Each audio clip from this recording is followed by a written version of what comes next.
এই সরকার আসার পর থেকে যেভাবে প্রশাসনিক দলীয়করণ করছে একসাটিয়া অতীতকে ছাড়িয়ে গেছে। কানে তুলে দিয়ে ঘুমায়, কি ওটা বলে না, নাকি জেগে ঘুমায়, কোনটা?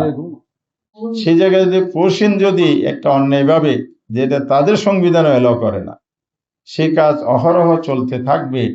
সরকার যদি এখানে নীরব থাকে, এখানে ব্যর্থতার সাথে যে আবার বোঝাপড়া আছে কিনা, কারণ আমি তো বলেছি ভারতীয় মন্ত্রীর বয়ান বাংলাদেশের মন্ত্রী দেয়, তো এইটাকে আপনি কি বলবেন?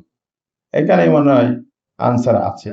সরকার যে পররাষ্ট্র নীতিটা বাংলাদেশের সংবিধানে বলা আছে,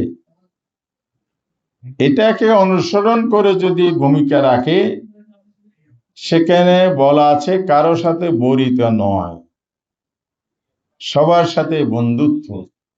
আবার বলা আছে যে আমার দেশের স্বার্থ সংরক্ষণ করে, আমার দেশ যে একটা স্বাধীন দেশ, তার সার্বভৌম যে ক্ষমতা, যে মর্যাদার জায়গা, সেটা অক্ষুণ্ণ রেখেই আমরা প্রতিবেশী সহ সকল দেশের সাথে সুসম্পর্ক রাখতে চাই। সেই জায়গায় যদি পশ্চিম যদি একটা অন্যায়ভাবে, যেটা তাদের সংবিধান এলাও করে না, সে কাজ অহরহ চলতে থাকবে। সরকার যদি এখানে নীরব থাকে, এখানে ব্যর্থতার সাথে যে আবার বোঝাপড়া আছে কিনা, কারণ আমি তো বলেছি ভারতীয় মন্ত্রীর বয়ান বাংলাদেশের মন্ত্রী দেয়, তো এইটাকে আপনি কি বলবেন? এখানে মনে হয় আনসার আছে। এটা তো সরকারের দায়িত্ব, জাতিসংঘকে অবহিত, কিন্তু জাতিসংঘ অবহিত করে নাই বা তারা জানে না।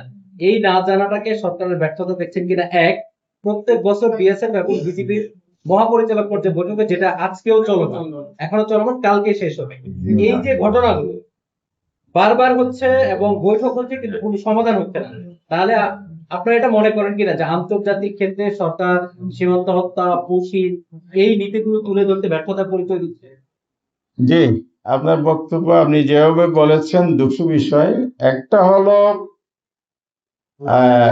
জাতিসংঘকে অবহিত করা, এটা তো পাবলিক করতে পারে না, রাজনৈতিক দল করতে পারে না। পারে, আজকে যেভাবে করছি এই করাটা, এটা আমাদের দায়িত্বে পড়ে, আমরা এই দায়িত্বটা পালন করছি। কিন্তু অফিসিয়ালি তো গভর্নমেন্টেই করতে হবে, এর বাইরে তো পাবলিকলি করার সুযোগ নেই। তো অফিসিয়ালি যেহেতু গভর্নমেন্টকে করতে হবে, আমারও আপনার মতো একটা গভর্নমেন্টের প্রতি প্রশ্ন, কেন গভর্নমেন্ট এটা অবহিত করছে না? ওনারা কি কি বলে, কানে তুলে দিয়ে ঘুমায়, কি ওটা বলে না, নাকি জেগে ঘুমায়, কোনটা? আসলে ওই যে বাসুরের নাম ধরতে ভয় পায়, কিন্তু আপনি অভিযোগ করতে গেলেই কার বিরুদ্ধে অভিযোগ করবেন? এখানে হচ্ছে আমার নাম ধরতে একটু ভয় আছে, এই জন্য আমরা বলছি। কারণ জাতিসংঘের মানবাধিকার আইন অনুযায়ীও কিন্তু পশ্চিম একটা বেআইনি কাজ।